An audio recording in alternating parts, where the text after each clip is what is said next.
Is because I'm not perfect. I was expecting a gasp. No, okay.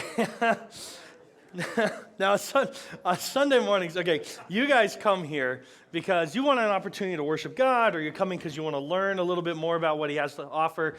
And that's my job. My job is not to come up here and tell you how to live. My job is to point at Jesus and say, hey, guys, here's what He said.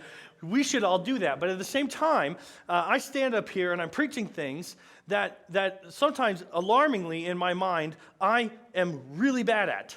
And I stand up here and say, guys, wouldn't it be great if we all did this? And in the back of my head, I'm saying, hey, Jeff, idiot, wouldn't it be great if you did this? Okay? And today I'm coming before you to tell you that today in particular is something that I really, really struggle with. Really, really, really struggle with. In fact, this sermon was incredibly difficult to write. I got behind on my sermon writing. I like to stay a couple weeks out. I got behind on my sermon writing because I just was having a hard time connecting with this. And my practice was difficult last night. And so I just am leveling with you straight here, okay? Right from the beginning. That this one's been really tough for me. It's the subject of having a humble attitude. We're going to be talking about having a humble attitude and what it takes to get to that place. Now, some of you might be thinking, well, Jeff, you coming up and saying that you struggle with this, isn't that a sign of humility? Because you're not standing up here saying you got it right when you don't. But see, I would argue against that because a couple months back, I should say, we kind of talked about this, approached the subject of humility and what true humility looks like. And we talked about what pride really is. And obviously pride is this thing that where you think too much of yourself, right? That's what pride is. You think too much of yourself. Now, the obvious side of that is when you have a very high opinion of yourself that you really shouldn't have, that you don't deserve, right? That's obvious pride. But see, that side of pride, there's kind of an ugly sister to that other side, okay? Hope no one was offended by that. No sisters are ugly, I'm sorry, okay? How about there's another side to the coin, okay? There's another side to the coin that you can actually think too much of yourself and have a low opinion of yourself. Okay, that you can think of yourself badly, but the point is that you're thinking too much of yourself at the same time. And I am a poster child for this, guys. Okay, I learned a long time ago that a way to get people to like me was to kind of overshoot my confidence. And so if I presented myself very confidently, people just assumed I knew what I was doing. But see, the whole time I was just thinking about me. Okay, so I would force this high opinion upon myself because it made me feel better about myself, and it seemed to make people like me. Okay, so I did that, but it was pride at the heart of it. But then if you talk to my wife or my very good friends, they will tell you how I can be a big whiny baby sometimes.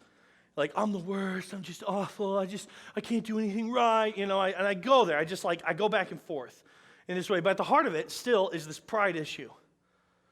Okay, and so, and Lord for the fact that basically I've just spent the last 5 minutes talking about me. Okay? So, guys, I need help with this. So I'm going to shut up and we're going to get into what Jesus has to say. Okay? But we're going to pray before we do that. Okay? And I'm going to ask you to do something I don't think I've ever asked anyone to do this before. I've been preaching for 10 years. I don't think I've ever asked anyone to do this before. But will you not listen to me praying, and will you actually pray for me? Can you pray for me while I preach here? Because again, I'm just being honest, guys. This has been tough. Will you do that for me? Thanks, guys. Thanks. Let's pray. Lord Jesus, I thank you for this day, and I thank you for the truth of your word. And I'm thankful for the grace. Oh, God, I'm so grateful for the cross and what that means for our life.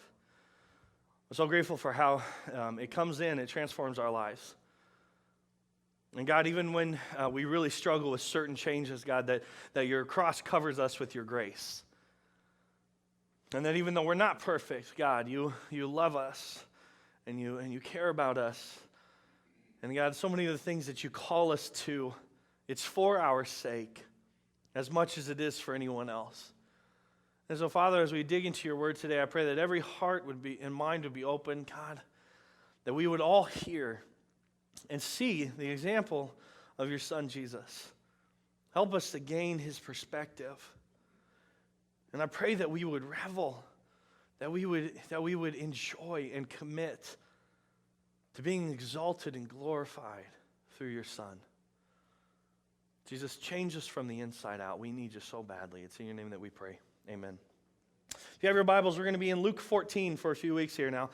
And we've been in this series called He Changed Everything for about 2 years now. We've just been taking Jesus' life story by story by story by story.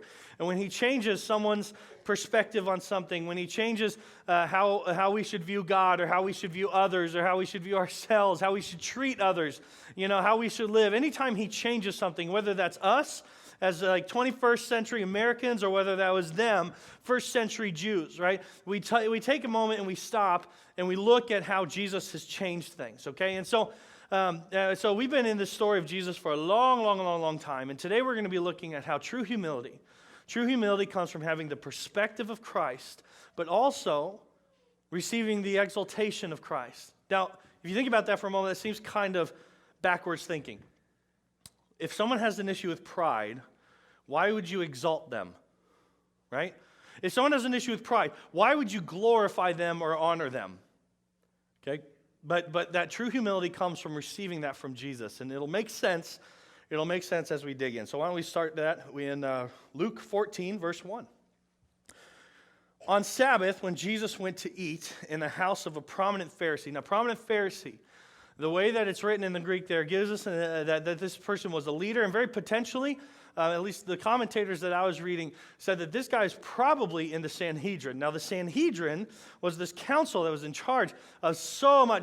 If you talk about a Pharisee, a religious leader, teacher of the law at that time, one of the highest positions that they could attain to was the Sanhedrin.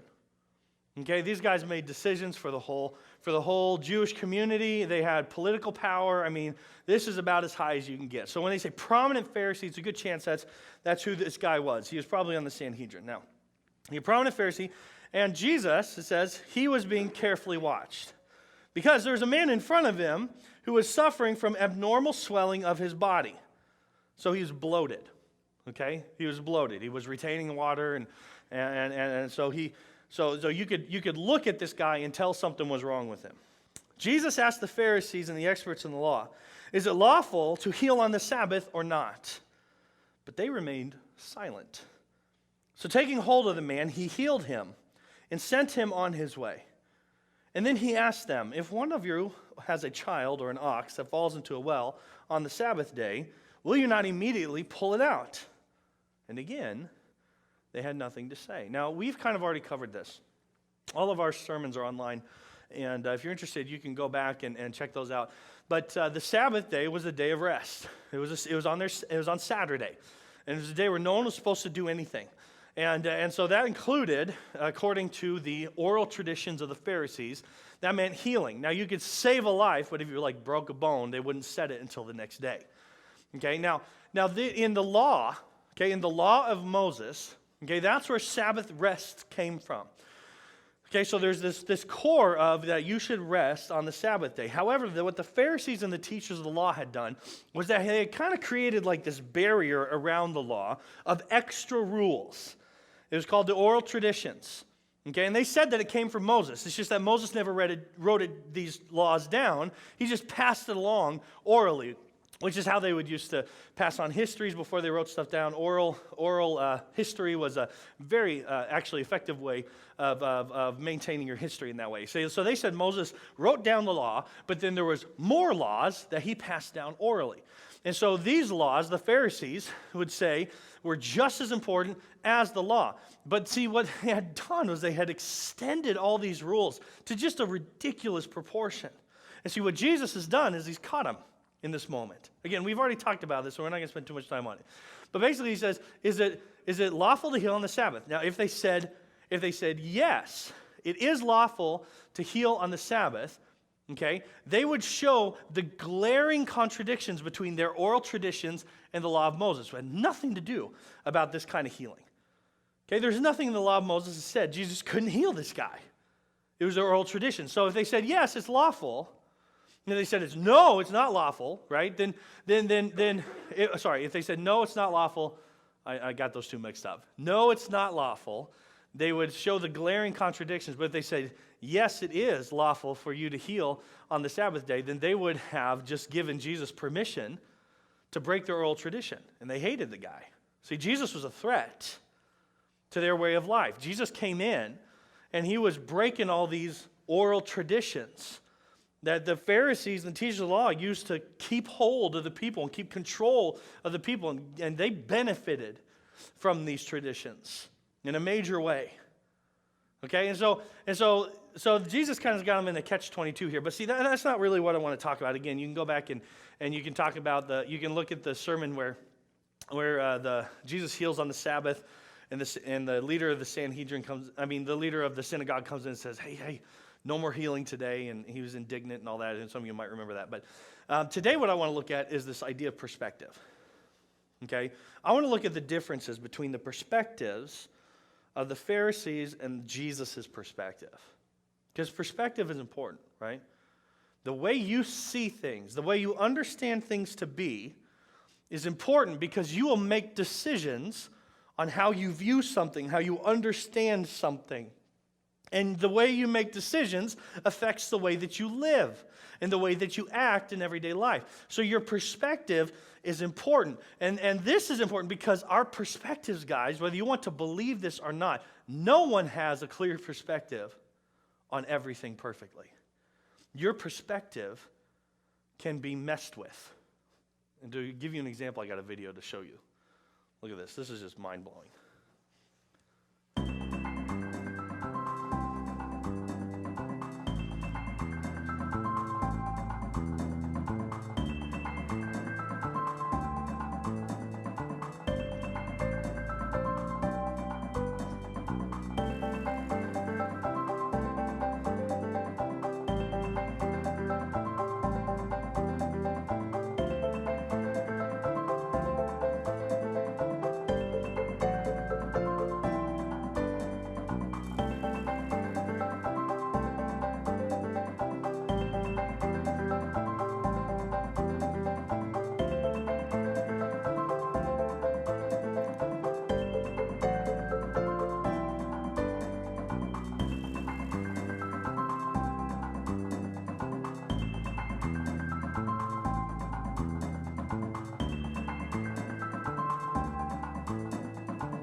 Isn't that crazy? That wasn't like a trick used by some computer editing. Okay? It's just an optical illusion. If you kind of saw when he turned it, it's just these shapes that he has are just weird and oblong or whatever. So depending on what side you're sitting on, you will either see squares or you will see circles. Okay? So if the game was count how many circles you see, or count how many squares you see, I'm sitting on this side and you're sitting on the other side, we're going to come up with very different answers, aren't we?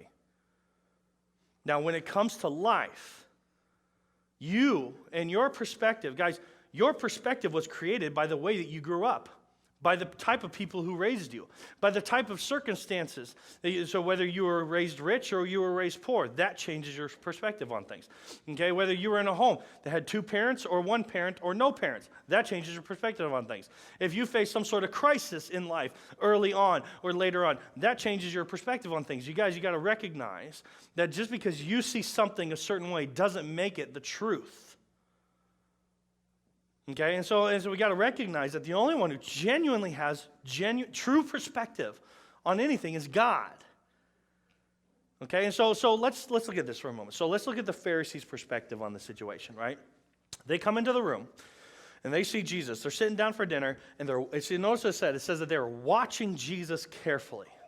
Now, these dinners were a situation where certain people were invited, but the home would be open to the public. So sometimes poor people would come to these meals because maybe they were hoping to get a few scraps, right? Especially if it's religious people, right? Hopefully they're given to the poor in that way. So sometimes the room would be filled with people that were invited, but also people who weren't necessarily invited. Now, because Jesus was there, that meant other people were showing up just because they wanted to see Jesus, and probably because they wanted to be healed, because Jesus, by these 2 years, was known to be this miracle worker. And that's why this man shows up. But they're watching Jesus. Okay, they're watching Jesus because it's the Sabbath. So their perspective on the view, because their perspective on what they were seeing was changed, because they didn't see a man who was struggling, who was uncomfortable, who was sick. They didn't see someone who was dealing with this disease. All they saw in this man was a test. right? Because again, they hated Jesus. They were looking for an opportunity to catch him because they were trying to discredit the man. Okay, so in this situation, they didn't see Jesus as the king, as the Messiah who had come. They saw him as a threat to their safety, their security, the way that they did things. And they didn't see a man who was sick. No. They saw a test. Now, Jesus' perspective, right? Jesus' perspective in this moment was that he saw a man, a human being, guys, a human being who had been suffering. And we've talked about this before, but just to refresh you, remember that their belief system was that if someone was dealing with some sort of disease like that, it was because they were being punished by God. Or it's because someone in their family had done something, like their parents. Remember when the blind man, the disciples asked Jesus, did that blind man sin or did his parents sin for him to become blind? And Jesus is like, you guys just don't get it. Okay, so this man is spending his life, one, retaining water, very, very uncomfortable. Okay, and it's also a visible thing. So there's like public and spiritual shame on him. And he probably inside is wondering, what have I done to God to make him not like me? What have I done to offend God? And so not only physically is he dealing with this stuff, not only socially is he dealing with this stuff, but also spiritually he's dealing with this stuff. And Jesus sees him as a real human being. And regardless of whatever the people around him were saying, he said, be healed. And this man was healed. You see the differences in perspectives, right? You see how those perspectives can be different? Now, I also believe that Jesus in that room was taking an opportunity to teach because there were people in that room who probably could have learned from him. That Jesus, even though these guys were actively seeking to discredit him and eventually kill him, he still was taking an opportunity to save a couple people. Now, I believe that because of what comes next. Okay, look at let's continue in verse 7. It says, when he noticed how the guests picked the places of honors at the table, he told them this parable. When someone invites you to a wedding feast, do not take the place of honor, for a person more distinguished than you may be invited. If so, the host who invited both of you will come and say to you, give that person your seat. And then humiliated, you will have to take the least important place. But when you're invited, take the lowest place, so that when your host comes, he will say to you, friend, move up to a better place. And then you'll be honored in the presence of the other guests. And then here's the kicker, 11.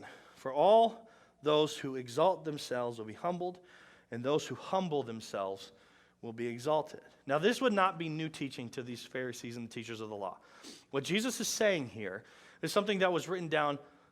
It was written down hundreds, if not thousands of years before them, when King Solomon wrote this down in Proverbs 25. Now, remember, teachers of the law, they knew the law. They knew that what we have is the Old Testament. In fact, most of them, if not all of them, at one point memorized the entire Old Testament. Think about that. Memorized the entire Old Testament. Okay, that was a part of the gig of being a Pharisee and the teacher of the law. At some point in their training, that's what they had to do. So they knew this. And so Jesus kind of catches them red-handed here with a practical teaching from King Solomon, who said this in Proverbs 25:6, do not exalt yourself in the king's presence. Do not claim a place among his great men. It is better for him to say to you, come up here, than it is for him to humiliate you before his nobles. Okay, so this is not new teaching. This is something that they know.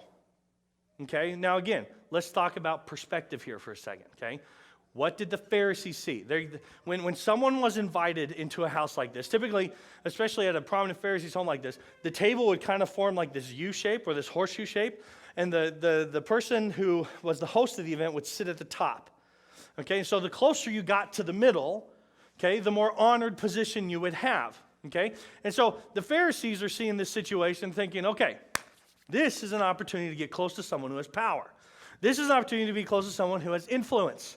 So the closer you sit, the more face time you get. Also, at the same time, if you were an invited guest, there was social protocol that if you were ever invited, that meant that you should invite back, which is a good thing. So if you get invited to the place of a prominent Pharisee, the next time you throw a party, they're probably going to come as well, and then sit right next to you because they're the most honored guests. Does that make sense? And so this is an opportunity. This is an opportunity for any Pharisee, any teacher of the law to get close to someone who has influence and power. Nothing has changed, right, in the last 2,000 years.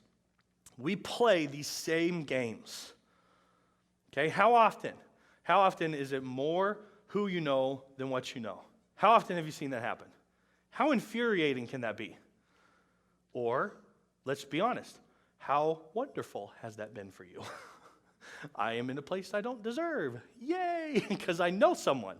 Come on, let's admit it. We'll play the game if we have to, right?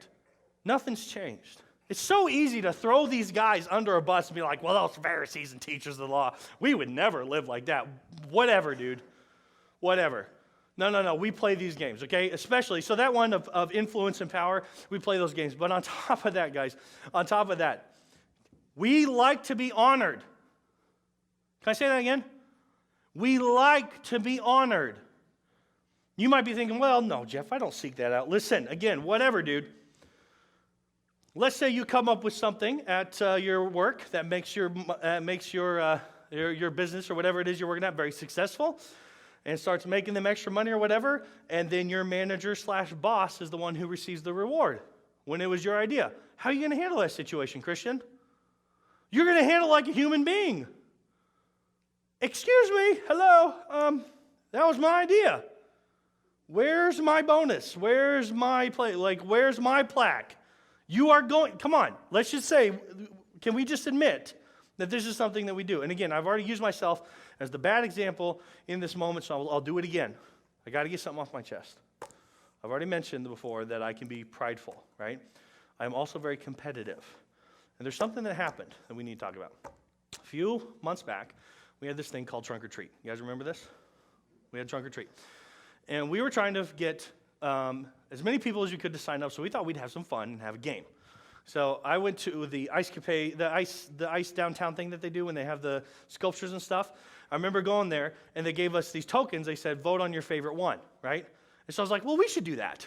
We'll give the people tickets, and they can drop off tickets at their favorite. So that'll encourage our people to continue to be super creative because they want to win the prize, right? At least for those who are competitive like me. So we had this deal. And we had a trunk, and I was Godzilla, and we had like this cityscape, and I smashed through one of the windows, and my wife was on the inside with a candy bowl. She would scream. I'd grab the candy and pull it out and hand it to the kids, right?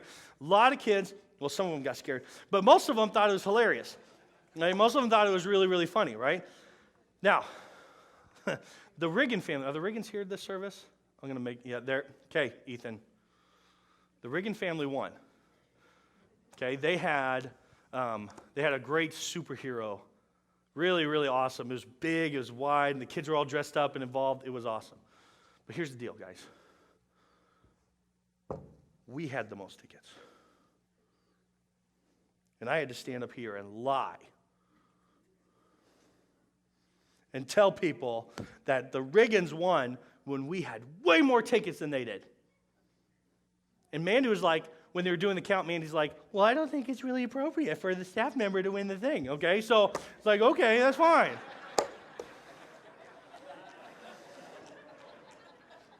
And it was my idea, right? So listen, this happened, okay? So, and there's this, so there's this thing that's been inside me that's been like, I had to stand up here and lie when we obviously won. Like, destroyed it. Okay, now, that was a little tongue-in-cheek, okay? To tell the truth, when Mandy said, Jeff, we have a problem, I was like, what? It's like, well, you won the most tickets. I was like, no, I didn't. No one needs to know. Let's just, obviously, we don't want a staff member to win the prize. Let's let, who is next? Well, the Riggins, oh, yeah, theirs was awesome. For sure, let's end it. However, there was this, and this is where I throw me and, sorry, hon, my wife under the boat. We were still, a couple times, my wife and I were like, yeah, but we really won. To each other. Just to each other, right? Just like, yeah, but we really won. Okay, and so again, I'm just using myself as the example here, okay? Because I just want us all to recognize that this resides in our hearts, right? This resides in our hearts, that we care about being honored in front of people. Call it survival of the fittest, call it whatever you want, call it pride, call it sin, whatever. It's in us, and it's a problem because it skews our perspective on life. When you and I put ourselves at the center of things, when you and I put ourselves as the most important thing, when we consider ourselves to be the center of the universes, guys, when two universes collide together, it gets messy, right? When two solar systems collide with each other, it gets really, really messy. Guys, if only we could see ourselves with the true perspective, like the way that Jesus did. Again, see, Jesus in this moment, Jesus' perspective on this situation was that, yeah, these guys, some of them, maybe even, would be the ones calling out, crucify him, crucify him, crucify him. Not a year later. But yet Jesus was taking an opportunity to teach them, to show them a better way, to remind them about the love of God and how to care about other people and all this. So like, guys, if only we could see ourselves the way that Jesus sees us. If only we could care more about other people around us than we care about ourselves. And guys, what's really interesting is you notice that Jesus didn't say that it was bad to be exalted. Instead, he said it was a good thing. Well, we're going to talk about that in just a little bit. Now, while I was studying for this, a question, I saw a young man ask a question in some of the videos I was watching. He said, can't we just have the perspective of Christ, but not need all the other Christian stuff that comes with it? Can't you just be a good person that cares about other people, that has charity in their hearts, that's humble? Like, why do you need God for this? Why do you need Jesus? Like, can't you just follow Jesus' teaching without actually having to take all the rest of the dogma and all the stuff that comes with Christianity? Guys, the answer to that question is no. You can't. You just can't. And to cite an example, there's this, I got to pull up his name. I just lost his name. Matthew Paris. He's a journalist for The Times over in London. He wrote an article, said, I am an atheist, and I truly believe Africa needs God. As an atheist, I truly believe Africa needs God. And he grew up in Africa. Okay, as a child, that's where he grew up. And then he's gone back many times since with friends and gone back to visit family and relatives and all that. And he said it was very interesting as he would come to a place where the missionaries lived, where the missionaries had their influence. The people acted differently. There was a confidence in them. They didn't have their eyes down. They seemed to care about their fellow man. They served. They took problems on their own shoulders and owed it. He talks about kind of the tribal mentality that's all throughout Africa, where certain people in the tribe are given this elevated position. And he said how that's a negative thing, how typically, whether you call it respect or you call it fear, it's a negative thing because these people have just basically become mobsters, right? They're the ones who are just in charge, and by whatever they want happens, and everyone just kind of bows their head and does whatever they want. Again, they call it respect, or you could call it fear. But he talked about how he would come to these places and he'd see these Christians, and they acted differently, and they cared about one another, and they took things upon their shoulders and made the problems of their village their own. And then he also noticed how many of the prominent businessmen in Africa were also Christians. Okay, and he talked about how one of his interactions, I want to read you his words. He says, their faith appeared to have liberated them. Their faith appeared to have liberated. And as Christians, we're like, yeah, duh, bro. Right? Their faith seems to appear to have liberated them and relaxed them. There was a liveliness, a curiosity, an engagement with the world, a directness in their dealings with others, and that seemed to be missing from the traditional African life. They stood tall. He goes on, Christianity, with its teaching of a direct, personal two-way link between the individual and God, unmediated by the collective and unsubordinate to any other human being, smashes straight through the philosophical, spiritual framework I've just described. It offers something for them to hold on to, okay? So, what's interesting is he talked about how it completely goes against kind of the normal thinking in Africa and how it makes them important, but it also gives them responsibility to make a difference. And it came from them being liberated, that their faith liberated them. And guys, this is basically what it comes down to. Okay? Whether you believe in this or not, you are going to have to make peace with the fact that you are a sinner and that God is holy. And whether you believe you're a sinner or not, it doesn't make you less of a sinner or not. Okay? That you're a sinner that's been separated from a holy God. And that's the whole point of Jesus. The whole point of Jesus was to come to this earth, to die on the cross so you could be forgiven of your sins. So he went to the cross, okay, and he took the punishment of your sin upon himself. The sin that was going to cause you death, this eternal death, he took upon himself so that you could be free. So you could be, the word, liberated. And that as you are liberated from sin, you can find true humility. And because here's the deal, guys. You're never going to know true humility unless you are willing to admit how far you've fallen. Right? You're never going to know true humility until you're willing to accept how far you have fallen. How badly you need a liberator. Okay, so Jesus comes to this earth. He takes your sin. And what he does is then he makes you holy before God. Listen to this verse by Paul. It's found in Romans 8:30. It says, and those he predestined, he also called. We talked about that a while back as well, so I'm not going to get into all that. Those he called, he justified. Now look at this.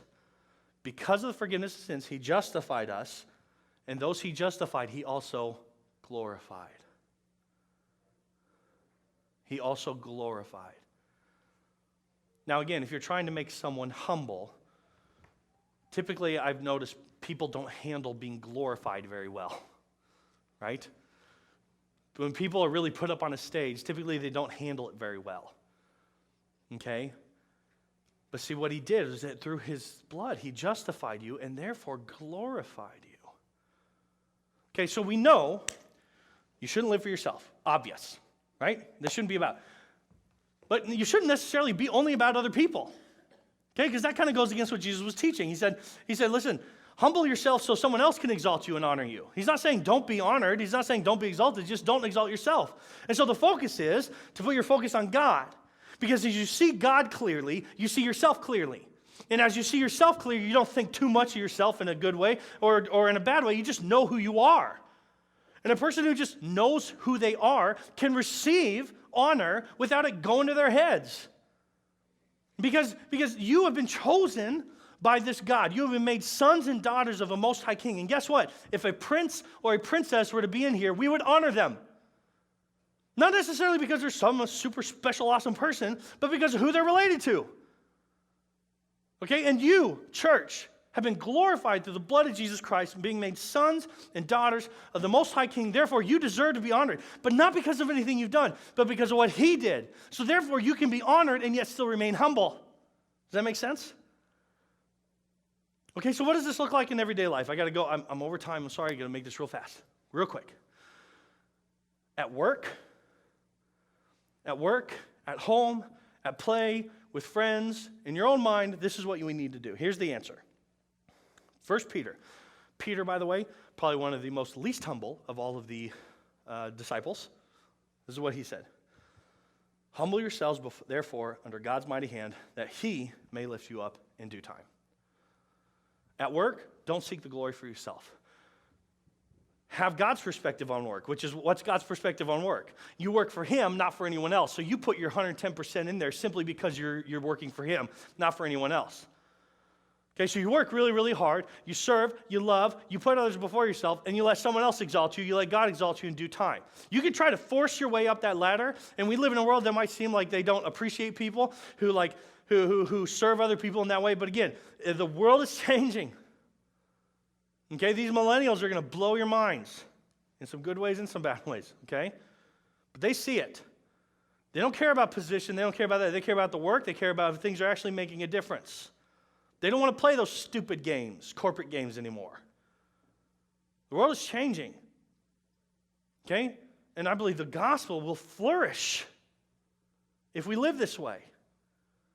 All right? So you don't put yourself and try to honor yourself at your work. You don't put yourself in a place where you're honored in your home. No. What has God told you to do, husbands? But to serve your wife. What has God told you to do, wives? But to serve your husbands. Guys, what have we called us to do to our children? But to love them and to raise them up and appreciate them and all that. Don't exasperate your children's fathers. Like if we just have God's perspective on these situations, we will find ourselves remaining humble.